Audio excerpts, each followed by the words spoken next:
This studio is like way bigger than what she first had, and like it was used to be in our house, then it was upstairs in a small like boxy kind of room, and then like now we're in this where she gets actual clients, and like that's some progress. I'm not gonna lie.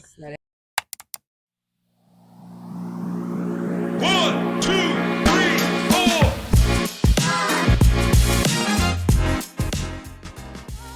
Welcome to the Lean Podcast, Ladies Empowerment and Alignment Network.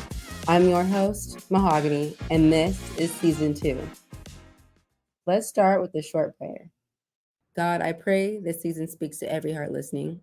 May these stories ignite purpose, restore hope, and remind each woman that she is never alone. Amen. What is up, you guys? Welcome back to Season 2 of the Ladies Empowerment and Alignment Network podcast. Today we have with us the amazing Michelle, owner of Michelle Creative Photography. Creative Shell Studio. Oh, Creative Shell Studios, you guys. She is Creative Shell Studios, and we're so happy to have her here today. Matter of fact, we're happy that she has us here today because we're currently in her studio. Those of y'all in the Watauga area / Hazlitt / Lake Worth areas of the DFW. She has an amazing photography studio here, and we are currently in it. So you might get a tour later, maybe not, but come check it out yourselves, all right? Shell is a mom. She is a creative. She is a 9-to-5 worker. She is a dancer. She is an inspiration to everyone who gets to cross paths with her. Help me welcome Michelle. Thank you for having me. You're so welcome, love. All right. So today, guys, Michelle is going to talk to us a little bit about identity. I know us as women sometimes struggle a lot going through the ebbs and flows of life and the different things that come up that help create this shift in our beings. You know, us as moms, wives, just women in general, I feel like life is constantly pulling and tugging us into different directions, telling us who we should be, who we shouldn't be, and what we need to be doing in society. So today we're going to talk to Michelle a little bit about that. She's had a lot of ups and downs, a lot of ebbs and flows, a lot of curveballs come her way throughout her life. Detours. We call them detours. So I'm going to let her introduce herself a little bit. Michelle, tell us a little bit about who you are, a little bit about your businesses and things like that. Hello, my name is Michelle Riles, and like she said, I own Creative Shell Studio. It is a design and photography studio. I cater to small businesses and families for photography. So my main thing is I try to make people feel good, but whenever I'm in front of the camera, I still kind of get nervous. We all do, girl. We're going to put that camera's not even there. We're just going to talk to each other today. Okay. So I like to cater to small businesses as far as helping them with their branding, their identity, ironically. I do design, photography, and marketing for small businesses. And then I also help some families with different types of photography. You're talking portraits, senior, youth sports, and headshots and branding. I love that. We need that, you guys. In a world of like entrepreneurism, if that's even a word, I'm so glad that you're here in this space. Thank you. Have you always known you were going to be a photographer, or is this like one of those random things that just came up? I've always been creative ever since I was young. I did not realize that, but I always loved to sketch. I love to sing, dance, and all the crafts. But I'm Filipino, and so I think one of the things that is expected in the Filipino culture is you're going to be a doctor or a lawyer or something like that, right? So when my mother, love you, mom. Thought that I was going to be in the arts, she was kind of nervous, but then she eventually saw me kind of build it into something bigger. So I think she's pretty proud. So I love that. That's definitely something to be proud of. Speaking of childhood, what was your childhood like? Like, what was your upbringing like and things? Oh my goodness. So I was born in the Philippines, and I lived in the Middle East for 12 years. My dad actually worked in Saudi Arabia. And so he went overseas when I was younger, and I was with my mom in the Philippines till I was about 8. And then they finally wanted to kind of get together. They got tired of being apart. And so he brought us over, but that was in Abu Dhabi. So in Abu Dhabi, I actually had the wonderful opportunity to go to an international school. I didn't like it back then, but now I'm really grateful for the opportunity because the education that I got from there, the training, it was O-level exams, and we would get detention for, for failing things. But all that to say, the standards and the way that they pushed us, I feel affects a lot of how I do things right now. And I didn't even think that that would, you know, be come into play. Um, and then so I guess after I graduated from high school, my father actually lost his job. And so that was a big blow, especially for something as big as a transition from graduating from high school. But we came to the US and we tried to rebuild our life, and that's when I had a little bit of a gap between going from college to the workforce. I actually worked in home care, struggled with the transitioning from, different countries. But we eventually found our footing, and I met my husband, who pushed me and said, got to get back up on your feet. You have opportunities in college. You want to go to college? Go ahead. So he's been my biggest supporter. And I do really have him to thank, because he pushed me to get my bachelor's of fine arts in visual communications. I went to UTA. And then I pursued my master's, my executive MBA. I got that from Texas Women's University. So Oh, it's a mouthful. wow. Shoot, that's a lovely mouthful. I love that. I love how from a young age you were taught to be so disciplined and so perfect. It sounds like they expected you to be perfect. Um, how did that experience alone shape your identity, coupled with your spouse being the one to come and kind of push you forward? Like, here's how we do this. Here's what you're capable of. Here's what you should be doing. Here's what I see in you. How did your upbringing in school, coupled with your husband at a young age, push you towards your identity or push you away from that? It's quite a transition, and honestly, I feel like I'm kind of going through that now. I just actually turned 45 not that long ago, a Looking couple. good, girl. Thank you, thank you. But like at this age, I'm starting to realize a lot of the blessings that I've had. But to answer your question, I feel like the discipline, it's hard to explain, but a lot of people kind of tease me saying you're so OCD, you're always paying attention to all these little things. But that's actually what corporate needs, the attention to detail. And that's why I kind of find myself gravitating towards, like management, or just like strategy, or the overall. I like making order out of chaos, if that makes sense. I feel like I've always been in chaos. And so I like being able to figure out solutions to problems instead of just complaining about it. And I don't know, I feel like my life kind of fell into that kind of Creating area. order in the chaos. Right. Creating order in the chaos. Don't be surprised if y'all see that's the title of this. Order in the chaos. Order in the Okay. chaos. I like that. Look, is that a business name or what? Are we opening Yes, up another yes, business? No. yes. But I think that's awesome how you can identify that order in the chaos helped shape your identity. I know a lot of times when we're kids, it seems like if we grow up, for example, with a drug addicted parent or someone who's on substance, Uh-huh. and you have several children in the household, some children follow that same pattern and some run away from it, right? Yeah. So, in your experience, how has being in a chaotic environment transcribed to your building of your own life? Do you feel like you've kind of gravitated towards chaos, or do you feel like you've kind of been like, I'm staying away from chaos? Or is it like, no, bring me chaos because I can make it ordered, I can make it my own, I'm comfortable here? Like, what has that shift been like from childhood to adulthood? I feel like all the above. I feel like chaos has a way of finding me, but I've learned to not be intimidated when I do get face to face with it.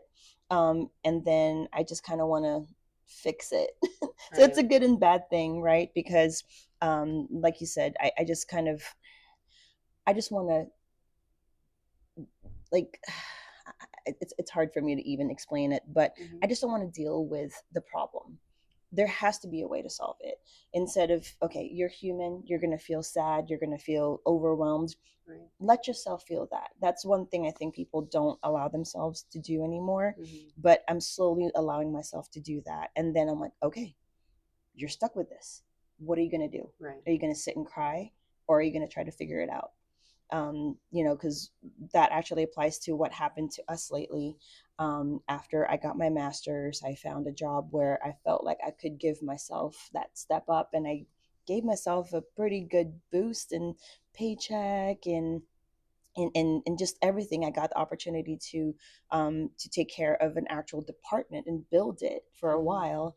But unfortunately, COVID, and change in management, all those things, I lost my job, and I was 3 months pregnant with my youngest daughter. So stability didn't feel so stable. It just wasn't there anymore. Again, the rug got pulled from underneath me, and I had to create order out of chaos. So what do? I have 2 children. I can't fall apart. You know what I mean? So at that time, I also still had my studio, which was just a 600 square foot room upstairs, actually. So I told my landlord, I'm so sorry, I can't, keep this space anymore. I can't afford it.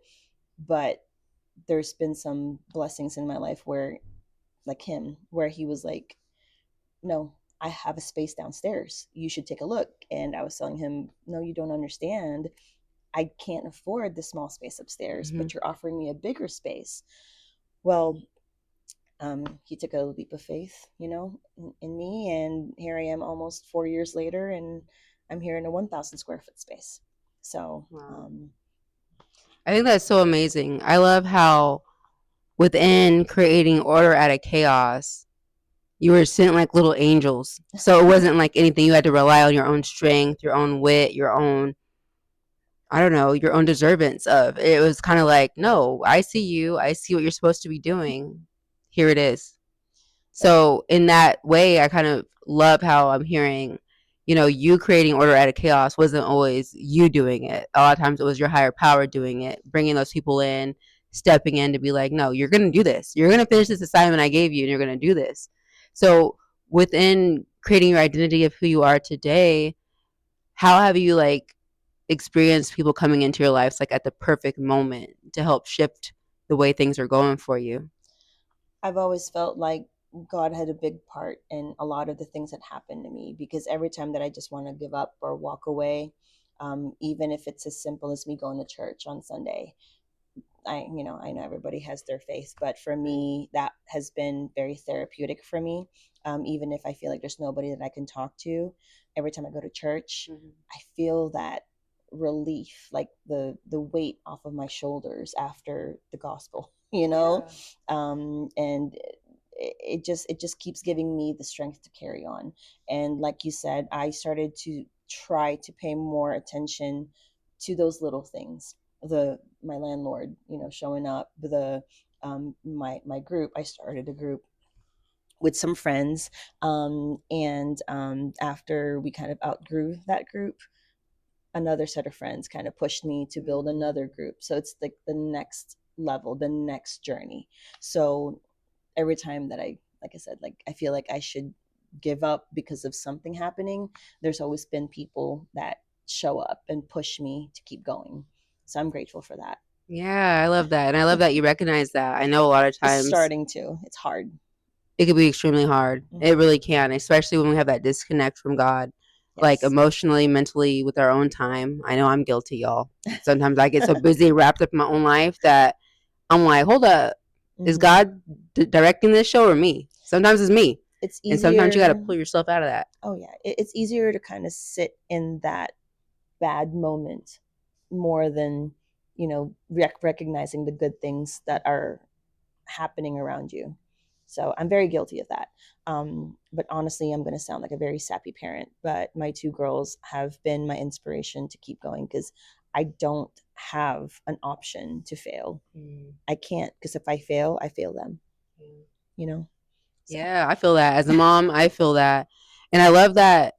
Honestly, like to be a mom, y'all, to be a mom, it don't take much. Like I'm sorry to say, to be a mother, that takes a whole lot to be a mother. So I love how you're taking your experiences and the things you've gone through to shape and pour into your girls. I think that's so beautiful. So can you share a little bit more about your identity journey and how you were able to pull out of, I guess, the routine mom life where everyone's just so invested in their kids? I love it. I love you moms who are like, My kid is my world. I do everything for my kid. I don't do nothing without my kids. I love y'all. Y'all are doing great. I ain't that type of mama.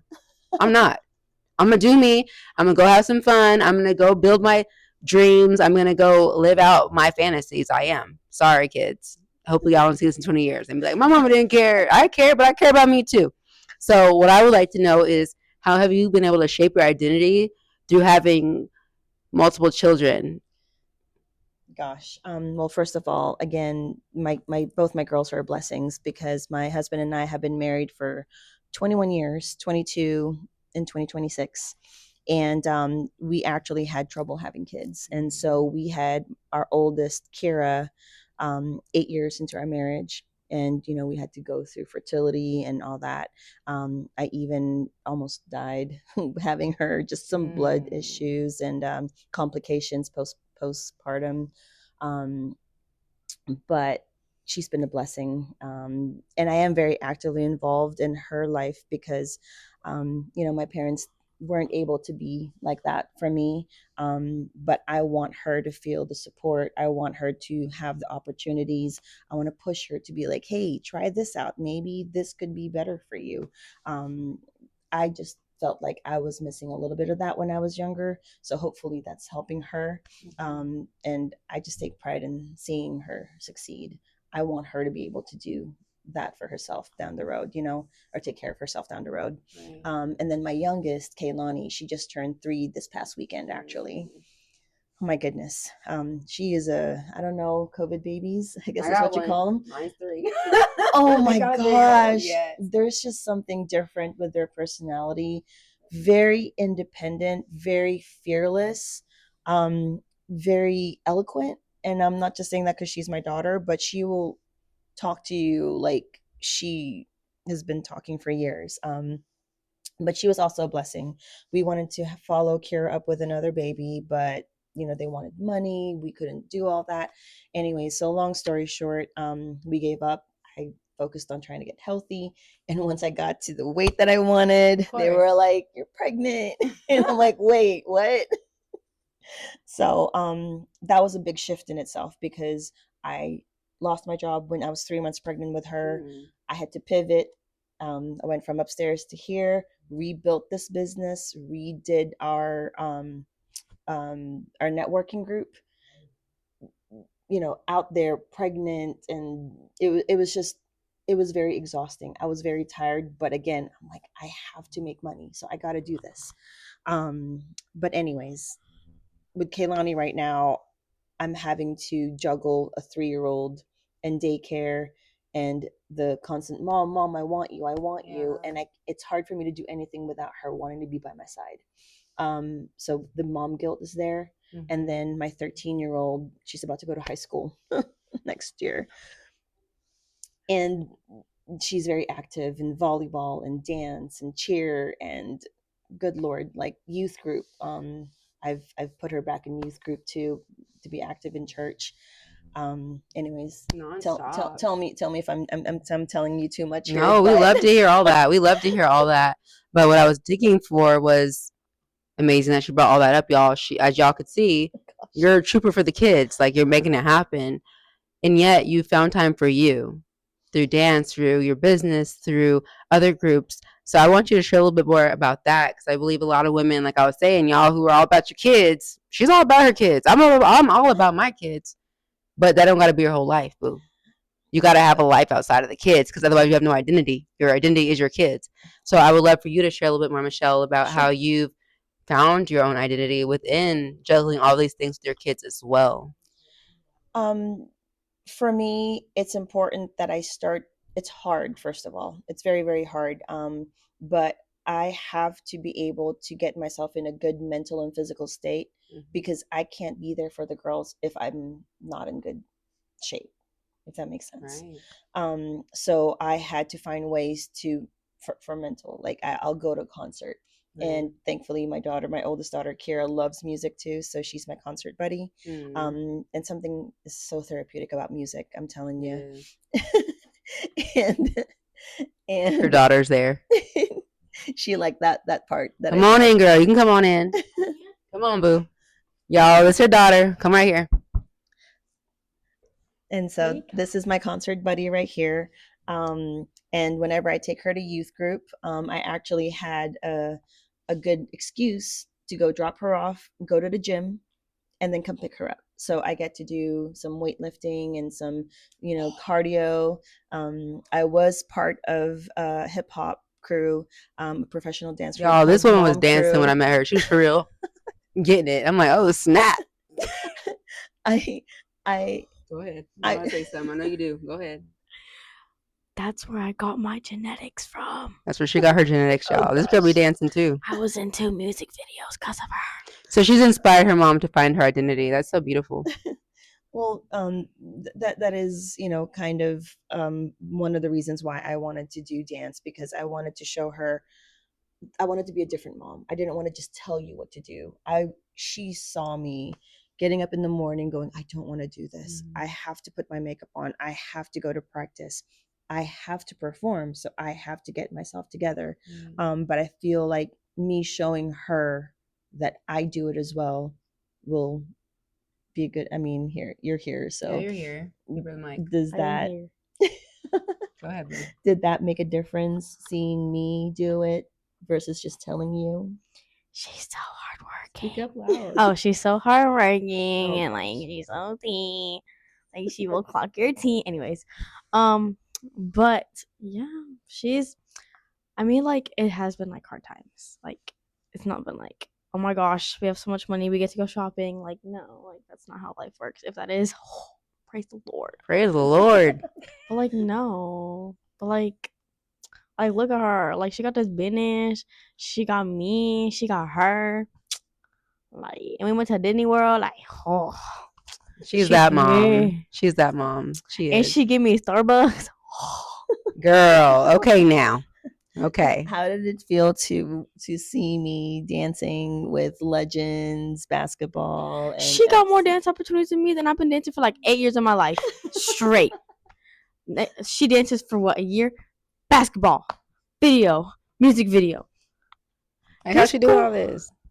What do you think about your mom's identity? How do you feel like your mom has been developing? You've been in her life a long time. How have you seen her change like throughout the years?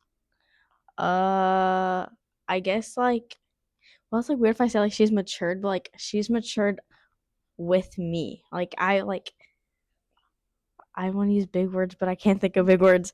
But like, I mean, like, she's like grown. not physically. Yeah, not physically. Like, She's still short. Just kidding. 6'7". Anyways, it's like 6-7 inches. Anyways, but like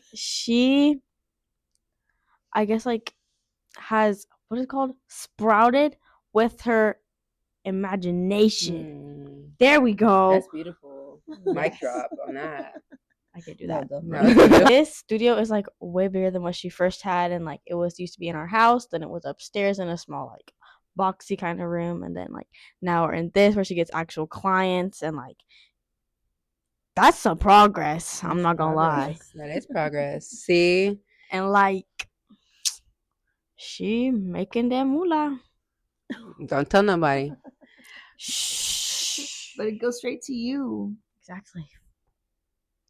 Look at her. She's excited. That should be a Give meme. your mom the mic because I think you could do this all day, baby. We're so happy that thank she's you. here, you guys. I think it's so important. This is the first time we've ever had like a child talk about their parent Thank goodness. on the episode of the Ladies Empowerment Alignment Network podcast. So she's the youngest to ever be seen on the screen on our podcast. So yes. holler. But no, I love that you share that about your mom, and I Thank love to see your identity growth and how your kids can even see it. You know, that's amazing. If only the 3-year-old Kalani could talk, 'cause I'm sure she has some things to say. Hashtag stay young, beautiful, and unique. That part. That part. Melt away. I think she's gonna drop the mic on that one. But we're so glad to have heard that. Thank you, Boo.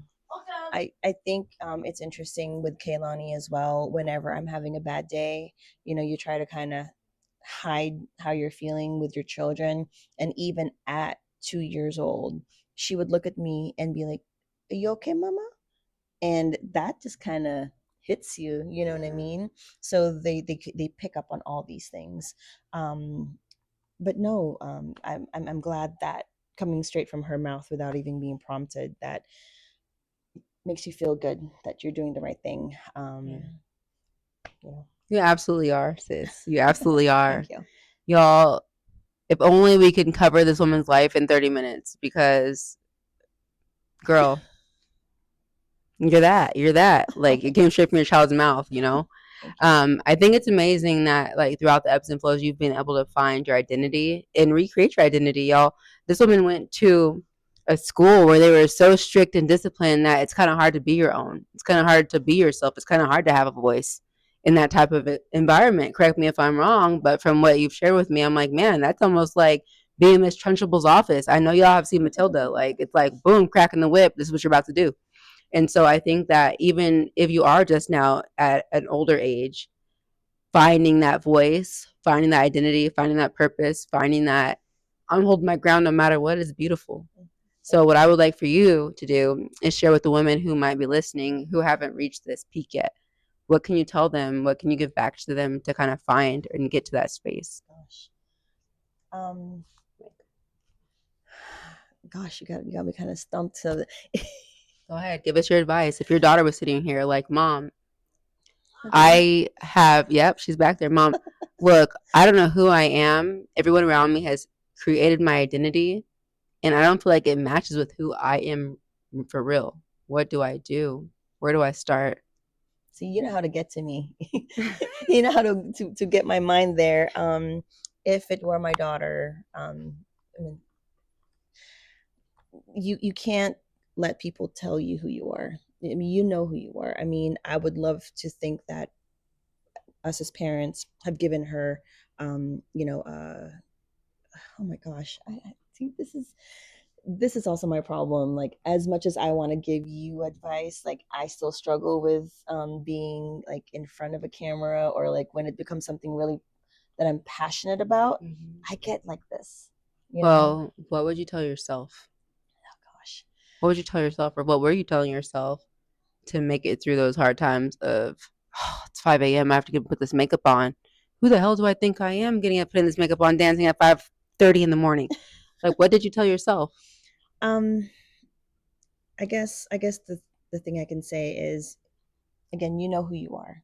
So I think, hmm, And take your time. Look at all this. when with turning older, like I was saying earlier, I think I have finally just kind of known who I want to be, or understood who I am. I know what I'm capable of, and so you know what you're capable of. You know who you are. Don't let people who have internal issues of their own deflect that on you, and make you feel less than. That's good. Finally came That's out. fire. That's fire. That's tea. Y'all need to know that, y'all, for real. Yeah. I needed to know that because so many times we can look around like, who's watching? Oh my God, who do they think I really am? Am I performing well enough? Am I being real? Do they know I'm being real? Do they feel like I'm genuine? I feel Like, like you're under a microscope all the time. And I feel like that's been what I felt like my whole life. Be it, you know, school or family or friends. I feel like you said, like they want you to be perfect. So I feel like I've always tried to have that standard, and the people pleaser, the perfectionism, like, is that even a word? yeah, I relate to that for real. And so at this age and stage in my life, I feel like I've been a little bit more comfortable with what I want. And again, thanks to my kids, they're what makes me go like, do I really want this in my life? Do I really want you treating me like that? And then they're kind of having me reevaluate my goals to see where I want to be. So I'm 5 years away from 50, and my kids are still going to be young. So how am I going to be able to get my life to where I want to be so I can be there for them? You know what I mean? So that in itself allows me to be like, no, this is not where I want to be. This is not how I want you to treat me. This is my goal. You're kind of not the direction I want to be in. So I'm just going to pivot and detour and, pivot. Pivot has been a lot of things that I've been doing. But yeah, so I don't know. I don't know if that was helpful. Y'all tell her in the comments, was that helpful? Because I believe it was extremely helpful. It helped me as well, you know. Having those eyes on you, and the fact that you're doing it in an even shorter amount of time than a lot of Mm-hmm. other people. I mean, according to old times, most people were having kids like when they're 15, 16, Oh gosh, 17, yeah. 18, you know? So the fact that you're still finding opportunities to do that, even at, an older age and having kids, like that's beautiful. That means that you had kids at the perfect time, because a lot of Yes. younger parents are not thinking like you're thinking. Honestly, I really like the fact that first I was disappointed that I was an older parent, but I've I've been happier that I was an older parent to Kira, because honestly, I would not have been the same parent if I were younger. You're right. And then even with Kaylani, I feel like I'm a little bit more purposeful and decisive with the choices I make with her. I'm more protective, Mm-hmm. you know, and the opportunities that she has, sadly, is more than what Kira's had. But it's good. And then one other thing you made me think of, I did join Mom Crew for the fact that I wanted to help myself overcome my fears. I'm too old to still be like, I can't do this, I can't do that. You saw me still kind of bulk a little bit, but I have to just recenter myself and move forward. So in joining Mom Crew, I didn't give myself a choice. I have fear of being in front of people. I like being behind the camera, not in front of it. I like making people feel Which is good. why she's a photographer. This is why I'm like this in front, and I love her. This is why I'm doing this. But in Mom Crew, I have no choice. I was in the world of dance stage. I was shaking in my boots. I was 9 months postpartum. Wow. And I was not comfortable in my body. I was not feeling good, but I'm like, nope, you don't have a choice. Camera's on. Let's go, girl. Yeah. And to see the joy on Kira's face, honestly, was so worth it. At the Legends basketball game, I was so nervous. I'm shaking, and I see my daughter there, and she's screaming and filming me. Filming, I'm dating myself. Recording me, and just to hear her so happy after the fact, it made it worth it. Yeah. That I was my, you know, therapy. Yes. Anyways, I love that, y'all. I love it. Y'all, this lady is phenomenal. If you haven't already found out, like in this last 30 minutes of interviewing, she's so awesome. I'm so glad I have got to meet you. thank I you. really am. But I would like you to plug in your business. Where can people find you? So I am in Fort Worth. I have a design and photography studio. So if you're a small business that needs headshots, branding, marketing, I'm trying to bring what I've learned in corporate down to the small business level. It is affordable, it is attainable. I'm more of a creative partner, a strategic creative partner.